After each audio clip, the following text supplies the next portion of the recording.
Assalamualaikum warahmatullahi wabarakatuh. Perkenalkan, nama saya Freddy Satria dengan NIM 2308175 dan depan saya. Perkenalkan, nama saya Eko Sumahdi dengan NIM 2308354. Baiklah, dalam video kali ini saya kedatangan narasumber dari pelatih dasar NA. Perkenalkan, nama saya Reden Dito. Perkenalkan, nama saya Yandri Dewa Miranda Gutom. Kali ini kami akan mewawancarai pelatih NA.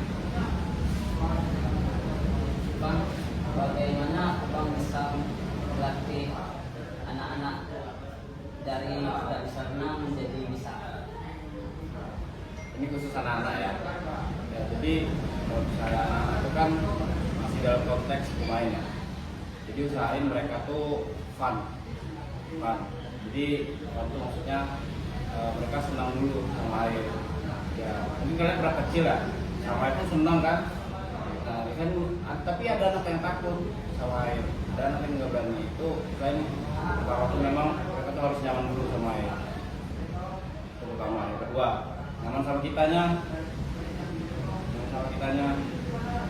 Kalau mereka nggak percaya sama pelatihnya itu, terkadang mereka tuh pertama perhatian nanti. Itu yang kita harus lakukan mereka kan. Jadinya bakal ngaruh lah, nanti susah kalian nanti kan. Barulah kita udah depan dia, udah nyaman sama air, nyaman sama kita, baru kita bisa kasih dia pertama tuh nggak langsung apa ya baca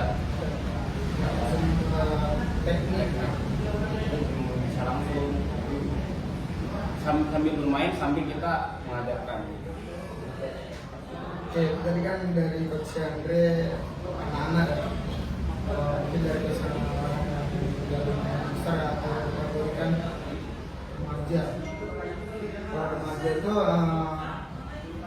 mungkin nggak bisa terarah, cuma mungkin teknik dasar yang atau renang dasar yang biasa digunakan dari awal dari nggak bisa menjadi bisa itu ada dua gaya. Yang pertama itu di gaya dada dan gaya bebas. Nah, untuk dua gaya ini kalau yang sering dipakai untuk sebagai teknik awalan dari perenang yang nggak bisa atau perenang pemula itu teknik gaya dada itu yang sering dipakai untuk dari orang yang bisa menjadi bisa khusus di anak-anak di remaja. Mungkin itu aja sih. Mau ada kak metode apa yang penting untuk menghilangkan rasa takut terhadap air? Anak sebelumnya ada kalau menghilangkan trauma ya, kalau untuk anak-anak itu ada pengenalan air ya. Jadi kayak kita mungkin bisa ajak mereka bermain di air, kayak contohnya bermain bola atau bermain apapun yang penting dia konteksnya tadi seperti yang Coach Andre bilang tadi fun, jadi dia berasa nyaman di dalam air. Oke, itu mungkin ada teman dari Coach Andre. Yang di sini sebenarnya perlu alat bantu ya. Kita kan punya kayak yang Coach Andre bilang tadi ada balon, mungkin ada semacam ban. Mereka kan senang juga sama ban kadang. Jadi emang harus ada alat bantu. Terus jangan langsung kita bawa ke apa ya, kolam yang dalam kan. Ini juga anak-anak gitu. Jadi kan ini deh kolam dangkal dulu. Mereka udah berani sama air, udah percaya sama kita, baru kita bisa masuk ke kolam dangkal. Mungkin kalau kan mungkin kan anak-anak pasti ada yang saya juga kalau metode yang digunakan untuk mengenai rasa trauma itu tentu kita yakinkan juga dia kan kita harus tahu dulu sih kayak dulunya kenapa dia bisa trauma, mungkin karena tenggelam di air atau mungkin masuk kedalaman. Jadi yang kunci itu ya harus ada pengawasan dan bagaimana cara kita mengenai trauma itu yang paling penting itu adalah mengenai air, mana dia bisa nyaman di air tanpa merasakan kepanikan. Bagaimana cara Abang mengetahui bahwa anak itu bisa berenang? Bagaimana cara mengetahui ya? kalau tentu kita kasih pelatihan ya, kayak tadi yang digunakan teknik dasar yang pertama kali ini dari yang murid tidak bisa menjadi bisa itu dengan teknik berenang gaya dada. Nah, itu kan kita ajarin mulai dari cara pernapasan dia, kemudian dari pengenalan air lah, perkenalan air. Nah, pengenalan air itu ada kayak pengambilan nafas, kemudian meluncur, baru mengapung, kemudian baru masuk ke teknik. Nah, dari mana cara kita mengetahui dia bisa berenang? Tentu kita harus ajarin dulu tekniknya kan. Kita ajarin teknik dari mulai dari kaki, tendangan, posisi tubuh di dalam air itu bagaimana. Mungkin tidak aja sih. Ya benar yang dibilang Pak Sri tadi ya, itu nggak bisa mereka langsung bisa berenang ketika kasih latihan. Yang dikatakan bisa mereka berenang tuh kita lihat gerakan mereka. Tentu coach tahu, para coach itu tahu mana gerakan yang benar, mana gerakan yang salah. Satu lagi, bahkan orang awam pun ketika dia melihat orang berenang, dia tahu nih bisa berenang. Cuman yang namanya berenang yang dia dari pelatihan coach sama dia melatih otodidak itu jelas ada perbedaan dari segi gerakannya. Contoh di kaki gaya kita bilang gaya dada lah. Gaya dada tuh sebenarnya nggak bisa terlalu dibuka kakinya. Bener kan coach? Ya. Itu tuh pertama membawa waktu, kedua itu nggak efektif. Jadi kaki itu cuma ditekuk ke atas, nggak sampai dibuka kali dulu. Biasanya kalau orang otodidak itu lebar sekali dia kakinya dibuka. Dan pertanyaan apa saja selain yang sering dilakukan bagi perenang pemula? Bagi perenang pemula ya, mungkin mereka salah gaya mungkin. Jadi benar yang dibilang saya kemarin tadi itu yang paling mudah itu memang gaya dada, apalagi untuk orang fase dewasa.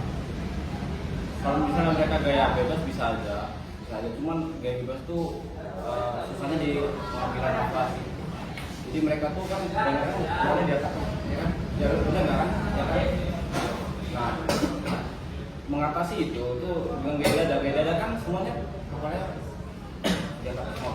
Jadi itu lebih memudahkan mereka gitu untuk belajar berenang. Dan setidaknya mereka bisa dulu lah berenang walaupun itu gaya dada baru ke gaya bebas nanti.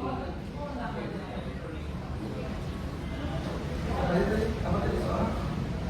Salah Salah sering dilakukan oleh anak pemula. Pernah mengulang kesalahan yang sering dilakukan pernah pemula itu mungkin ada beberapa ya.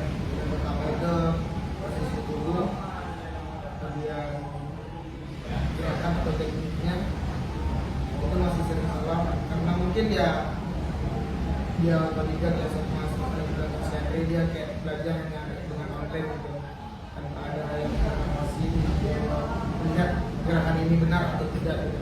Jadi kayak kesalahan yang sering dilakukan pemula itu di renang gaya dada posisi kepala itu paling sering dilakukan sama renang pemula karena untuk posisi kepala itu yang benar itu menghadapnya ke lantai. Cuma saya sendiri yang melihatnya nih kayak mahasiswa atau renang otodidak tuh kayak mereka tuh lebih menghadapkan kepalanya ke depan bukan ke dasar lantai. Terus yang kedua kayak yang bilang saya tadi posisi kepala gaya bebas terus mereka nggak diangkat tapi diangkat. Begitu juga dengan ayunan tangan di gaya bebas. Ayunan tangan gaya bebas itu bukan apa ya, bukan mengarah ke depan kepala tapi di samping kepala. Mungkin itu. Tambahan ya, kaki gaya bebas itu sering banget mereka tuh nggak pakai otot pahanya luka ya. Jadi mereka tuh pakai yang ini di sementara kan itu kan harusnya mereka tetap lurus nih, itu banyak salah. Makanya sering kenapa orang terjadi serang kerak itu karena mereka kayak ngelakuin teknik yang salah. Berapa punya penggunaan alat bantu, misalnya seperti lampu. Gimana? Seberapa penting? Ini untuk apa nih, konteks sebagai pemula atau untuk kalau untuk pemula, kalau untuk lampunya, kalau bagi anak-anak mungkin ya penting karena dapat menjaga dia juga kan. Kalau sebab kayak contoh ini murid kita lebih dari 1, 2 atau mungkin lebih dari 2 juga. Nah kita kan itu kan otomatis kan fokus kita nggak hanya ke 1 orang, tapi ke semua orang gitu. Kalau alat bantu itu yang menurut saya sangat penting karena kalau mungkin terjadi pembunuhan atau apa. Karena kan kalau anak-anak walaupun dia di kolam renang juga pasti mereka sering merasa panik. Kalau di orang dewasa alat bantu pelampung, kalau pelampung saya nggak terlalu sih karena kan mereka sudah paham ya, kayak mengerti bahasa juga. Kalau di renang pemula itu kalau dia udah dewasa kita bisa memberikan pemahaman yang lebih. Contohnya kayak dalam air itu nggak usah panik gitu, nggak usah jangan terlalu gimana ya, kalau misalnya panik itu jangan langsung ke pinggir atau apa, usahain tetap tenang di tengah, atau mungkin bisa dengan mengaku atau yang lain untuk membantu menyelamatkan diri dia.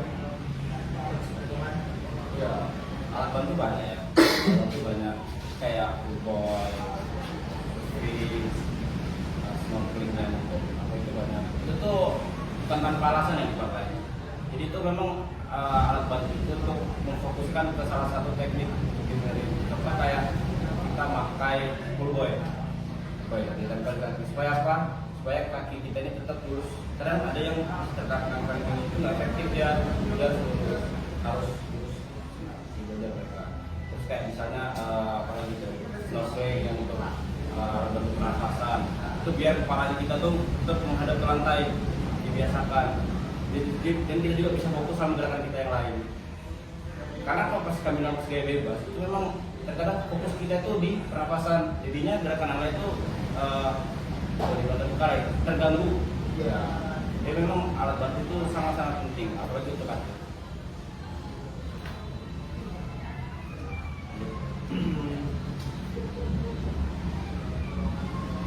Bagaimana cara seorang pelatih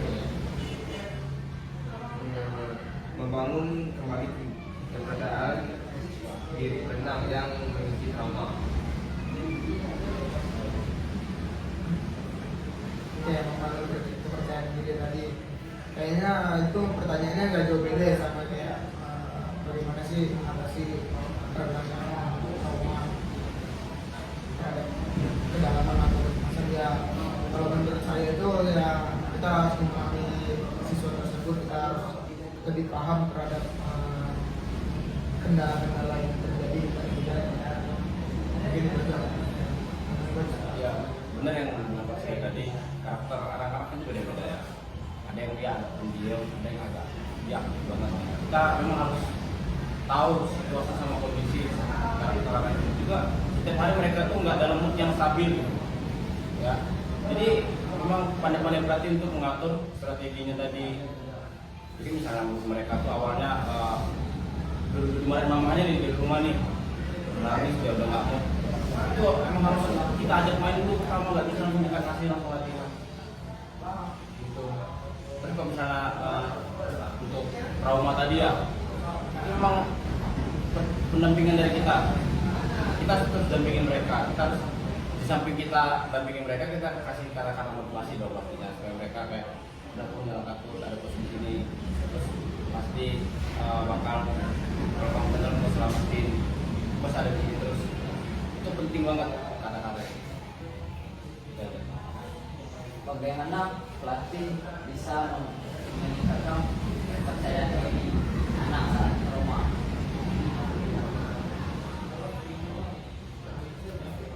untuk meningkatkan kepercayaan diri ya. Sama mungkin tadi yang saya bilang meningkatkan kepercayaan diri itu perlu motivasi. Kita harus pandai mengasih atau memberi kata-kata motivasi, karena kalau meyakinkan aja itu kayaknya kurang. Jadi kayak harus kita betul-betul kita kasih motivasi ke depan itu biar dia tidak kepikiran ya. Kita harus juga harus pandai juga mengalihkan fokus dia supaya dia tidak terfokus pada trauma-trauma itu. Itu aja sih. Ya, benar dari Prof. tadi ya. Ya kasih kata-kata motivasi. Dan begitu juga kita menjadi teman mereka. Mereka nih kadang-kadang ada problem di rumah. Ada problem di rumah. Karena kan mereka juga semangat kalau misalnya, oh aku latihan renang. Semangat gara-gara apa? Semangat gara-gara coachnya enak. Semangat gara-gara mereka bisa sama coach itu akur. Itu satu percaya diri juga tuh bisa motivasi juga. Motivasi berkembang dari coach tadi. Baik. Bagaimana pelatih mengukur kemampuan pemulihan Roma pada renang baik secara fisik maupun mental? Oke. Pasti kita awal ketemu sama siswa tuh kita lihat mereka ada traumanya, ada yang mereka tuh nggak mau air. Ya mungkin kita kasih mereka treatment pasti kan, kita kasih mereka pengakuan. Kalau misalnya anak mereka nggak mau air, oke kasih dia dulu masukin, dan dulu oke badannya gitu. Oke, kita bisa menarik pakai bola, mereka suruh mereka kejar bola itu kan udah berani mereka masuk air itu. Oke, sampai tahap pertama mungkin mereka udah berani masuk sekolah. Ada lagi orang yang nggak mau masukin kepalanya sekolah, itu ada segitu juga. Nah, pokoknya setiap pertemuan itu memang harus ada progres dan harus ada strategi dari pelatih. Pelatih pikirin gitu sesuai dengan kebutuhan anak. Jadi nggak semua anak itu kita kasih perlakuan sama memang. Kalau di awal ya, beda kalau udah mereka tuh udah masuk ke jenjang aktif prestasi itu ada programnya dan bisa disamakan istilahnya memang. Pas itu Bagaimana pelatih bisa mendeteksi karena stres pada saat waktu latihan? Oke, kalau deteksi ya karena stres tuh yang menandakan itu mungkin dari pernapasan. Pernapasan bisa menandakan perenang itu stres, karena kalau stres itu kan bagian dari panik juga ya dari perenang, dan itu juga udah nampak kayak pengambilan nafas tuh kalau udah nggak stabil itu berarti mereka sudah stres. Nah, bagaimana cara mengatasinya? Kita sebagai pelatih harus paham gitu dan pandai melihat situasi. Kalau anak ini kira-kira sudah stres, jangan kalau kita paksain. Mungkin kita agak ngobrol dulu apa yang terjadi tinggal dan bagaimana kayak bisa kayak ambil napasnya yang awalnya misalnya ini sebelum tes atau sebelum renang dia bagus, tiba-tiba ada panik gitu. Mungkin saatnya bisa jadi faktor capek, bisa membuat seperti itu.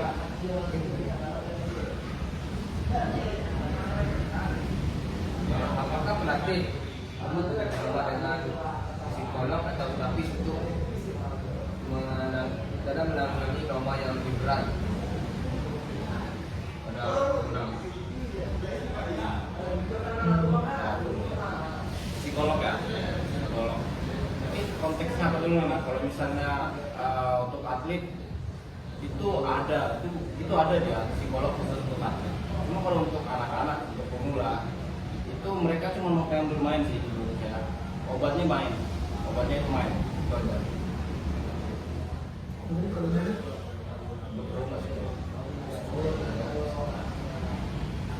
dalam mengukur ke pencarian Apakah pelatih perlu bekerjasama dengan psikolog atau terapis dalam menangani trauma yang berat?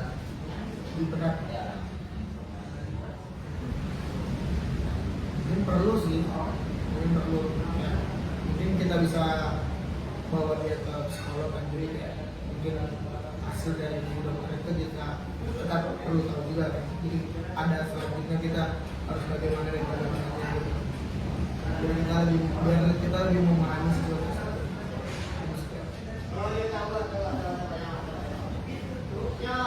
Apakah ada waktu untuk menangani anak-anak yang berisi trauma? Sebenarnya pas waktu pengambilan lisensi kemarin ya, itu kan ada itu kayak pelatihan. Sebenarnya ada aja materi itu, dan itu gimana? Lagi-lagi tergantung dari pelatih tersebut sih. Mulai dari kedekatan dia, membangun hubungan tadi kepada siswa atau anak tersebut yang mempunyai rasa trauma tadi. Bagaimana kita meyakinkan, memotivasi dia dari trauma menjadi bisa.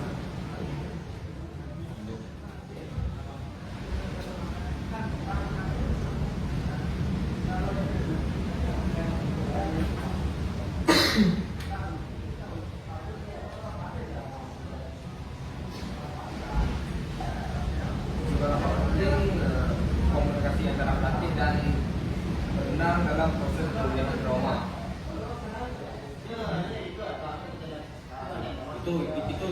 Itu adalah hal yang sangat yang paling penting, komunikasi. Kalau kita nggak bisa komunikasi sama siswa kita, gimana kita mau tahu keadaan mereka gimana? Kadang gelagat mereka tuh mereka sembunyiin gitu, mereka sembunyiin, jadi kita nggak tahu sebenarnya mereka trauma.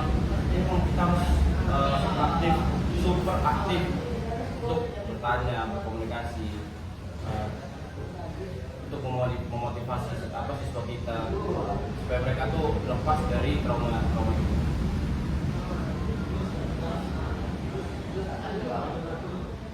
Bagaimana pelatih bisa menciptakan lingkungan aman bagi perenang yang trauma?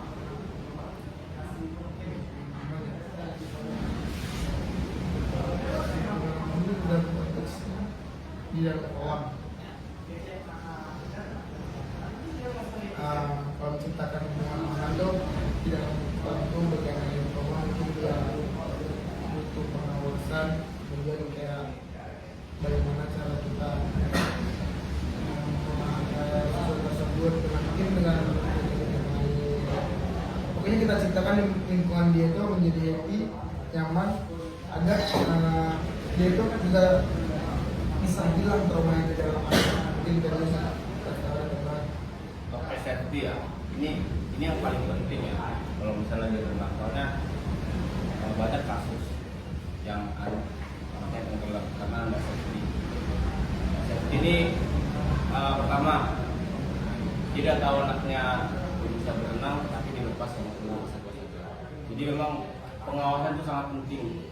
Organisasi siswa kita ini, kadang kita ada siswa cuma satu, kadang dua, kadang tiga, kadang empat, kadang banyak lah, gitu kan? Gak mungkin kita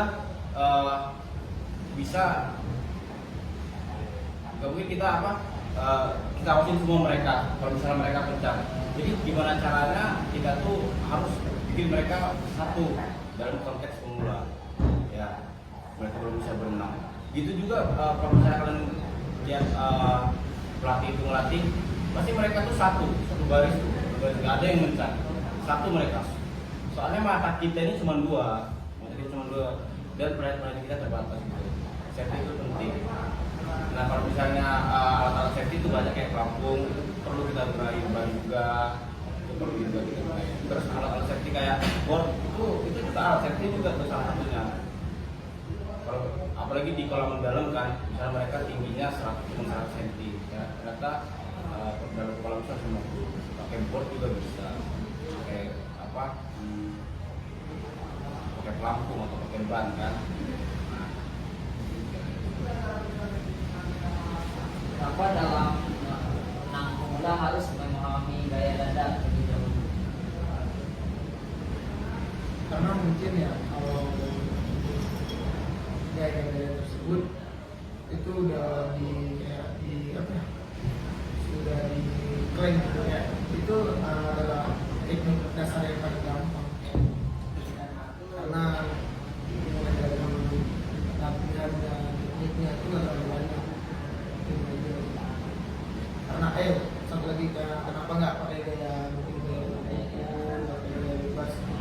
kalau bebas sebenarnya bisa, cuma itu prosesnya lebih lama karena latih itu kayak ada target juga sebenarnya. Jadi kayak mungkin ada target 8 kali pertemuan harus bisa, itu kadang-kadang membuat pelatih lagi berpikir lagi gitu. Jadi kayak kadang kan ada nih orang tuanya, pokoknya 8 kali pertemuan harus sudah bisa berenang. Jadi kayak Kenapa dada ya? Dada ini emang kalau pemula ya lebih mudah ngapung di dada, lebih mudah ngapung. Satu lagi intensitasnya nggak kayak bebas. Di bebas itu kan terus kan main terus kayak gitu, main tangan juga langsung main terus gitu. Lebih mudah capek kan pasti bisa. Jadi kemungkinan kita cepat kram. Jadi kalau gaya dada tuh lebih mudah ngapung, terus lagi ngambil napasnya juga gampang. Kita tinggal mungkin ke bawah. Tapi momentumnya memang agak susah. Momentum kita tuh itu kan ada beberapa momentum muncul sambil nendang set baru buka masuk lagi nendang muncul. Nah itu memang harus ada momen itu harus pas dan itu latihannya juga. Kalau untuk atlet sebenarnya yang dari dada ini yang paling susah karena mau nyari momentum benar-benar pas tuh itu yang paling susah. Tapi kalau untuk pemula terus sekedar-sekedaran dada yang paling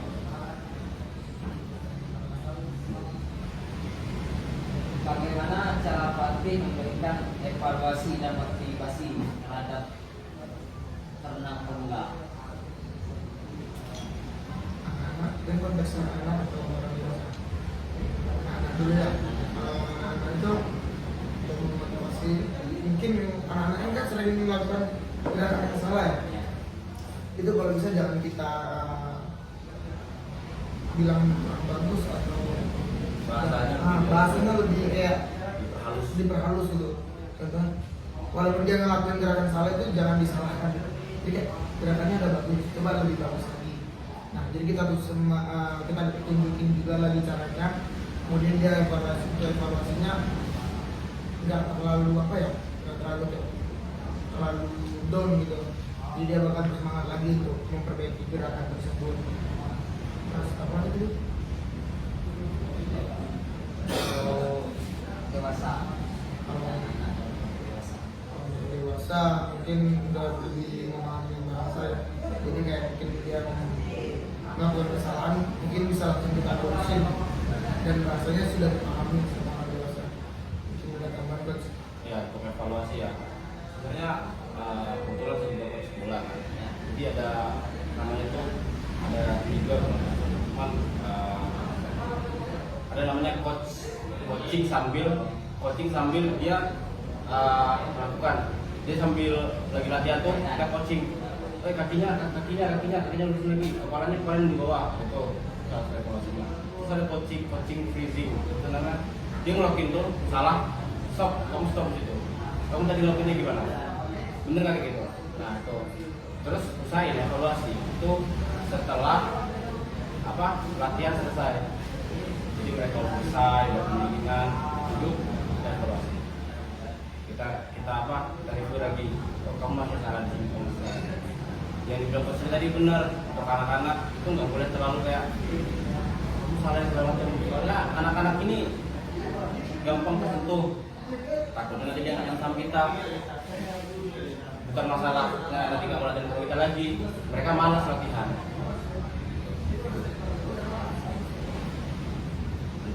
bagaimana cara mengajarkan anak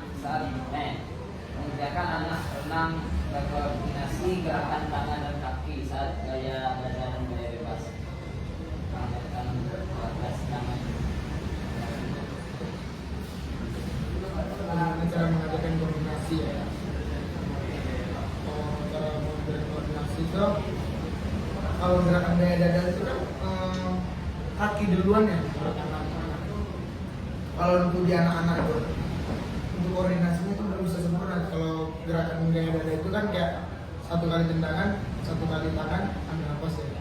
Kalau di anak-anak itu masih terlalu berat. Jadi kayak mungkin diselingin kayak 3 kali tendangan atau 2 kali tendangan baru bisa digajarin dari sempurna, karena kayak mungkin mereka perlu perbaikan di posisi tubuh juga, karena kalau anak-anak itu sering kesannya lebih kayak miring badannya dalam air, belum vertikal atau horizontal vertikal. Ya, jadi sebenarnya ini juga fungsi alat bantu tadi ya, fungsi alat bantu. Jadi supaya mempermudah kita juga. Contoh dia ada bermasalah di kaki. Itu anu loh, kalau misalnya kakinya nggak kuat, nanti keseluruhannya juga nggak bagus. Tangannya nggak kuat, keseluruhannya juga nggak bagus. Jadi pasti dulu memang gerak part-part dari gerakannya, gerakan kaki, gerakan tangan, cara pengambilan nafas itu mereka memang sudah paten dulu, baru kita bisa ngajarin mereka koordinasi. Itu kayak pas saya bilang tadi, nggak mungkin kalau misalnya didadakan satu kali tendangan ditendang, mundur saya, pak, lepas, mundur lagi. Itu mereka tuh nggak langsung bisa gitu. Itu juga fungsi borto. Tendang 2 kali, tendang 2 kali, ambil nafas, tendang 2 kali, ambil nafas. Tadi baru kita pelan-pelan baru bisa. Jadi memang nggak langsung bisa, ada prosesnya. Sejauh mana peran dukungan keluarga dan teman-teman dalam membantu berenang agar berenang tidak masuk kaki?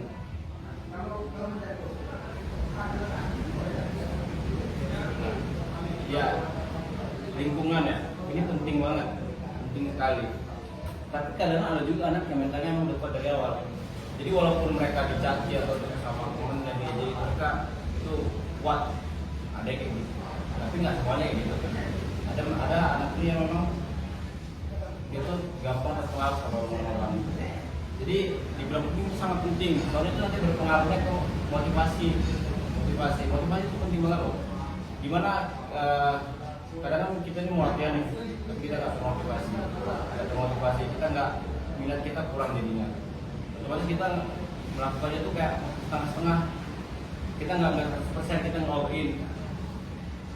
Kalau kayak gitu, latihan tuh gak bakal ada gunanya. Karena latihan tuh bebannya tuh terstruktur, naik.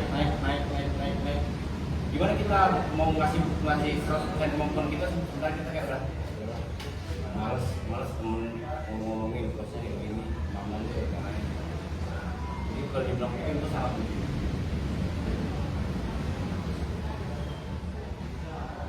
Bagaimana cara berlatih bisa mendekatkan diri pada pemain kita agar pemula itu nyaman sama coachnya? Tentu ya kita agak ngobrol dulu kan, gimana cara kita untuk membuat nyaman itu. Kita berpikir juga kan bagaimana sih kayak membuat orang nyaman, tentu kayak mungkin sama ngobrol atau mungkin kayak bisa ajak dia duduk kemudian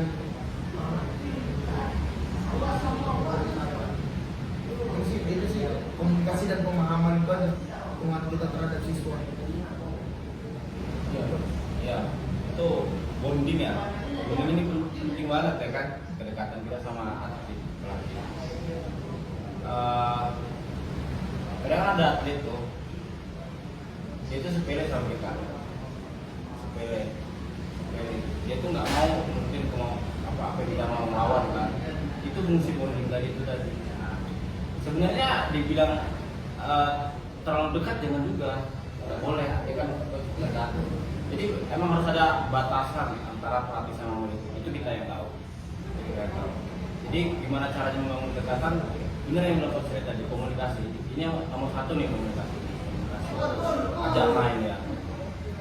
Ajak komunikasi, ngobrol, ajak main. Kadang-kadang mau juga kita beli mereka hadiah itu berarti banget sama mereka hadiah nih. Kita kasih mereka kata-kata motivasi tadi itu. Kita ayo kamu pasti bisa, apa sih namanya itu? Pokoknya kita naikin lah dia, kita naikin drama dia menjadi lagi. Udah. Mungkin itu aja bang. Ya, mungkin terakhir bang, apa pengalaman abang sama jadi pelatih dan kesannya sama wasit? Ya, banyak sih, jujur aja. Pelatih ini rumit banget. Di samping kita mikirin materi apa yang mau kita bahas, anak-anak ini banyak kemampuannya beda-beda kan. Kita harus mikirin itu gimana caranya kita ngasih materi ini bisa cocok ke semuanya. Itu satu. Kedua, organisasi di lapangan penting. Apa sih yang penting? Kita punya anak 10, karakter beda-beda, saling mempengaruhi nggak? Saling mempengaruhi. Jadi ada yang lesu, semuanya ikut lesu. Jadi ada yang kita pancing dan satu sama aktif, semuanya ikut semangat. Itu penting. Untuk belajar itu tuh nggak ada di pelajaran manapun. Itu jam terbang kita. Oke, di samping latihan ada orang tua. Kita lihat orang tua. Waduh, udah tiga pertemuan nih, tapi nggak ada progres. Beban nggak kita, ya kan? Padahal kenapa dia nggak ada progres? Itu nggak cuma dari kita doang, benar nggak Bos? Benar. Dari anaknya juga kan. Nah, belum lagi di organisasi kita di bawah naungan teman-teman kita, apa namanya, teman-teman ada tekanan dari atas, itu banyak lah. Kesah ya memang seperti itu ya, kalau untuk koordinasian BKKN ya, untuk menjalankan suatu kayak program. Dan kalau seorang pelatih itu kan punya program ya, kalau kita awal nih programnya harusnya begini, tapi ketika pas di lapangan nggak berjalan dengan lancar dan mulus tuh tentu kayak kita putar balik lagi nih, putar bagaimana kayak supaya targetnya tetap jalan. Jadi mungkin kalau menghadapi siswa setiap hari kan kayak benar-benar perlu kesabaran ya, karena mereka kan moodnya nggak selalu bagus juga kan, setiap hari pasti berbeda-beda. Nah, mungkin dia habis nama remanya, atau mungkin dia di happy ya habis dapat duit atau apa, ini aja sih. Itulah hasil dari wawancara kami. Lebih dan kurang mohon maaf. Assalamualaikum warahmatullahi wabarakatuh.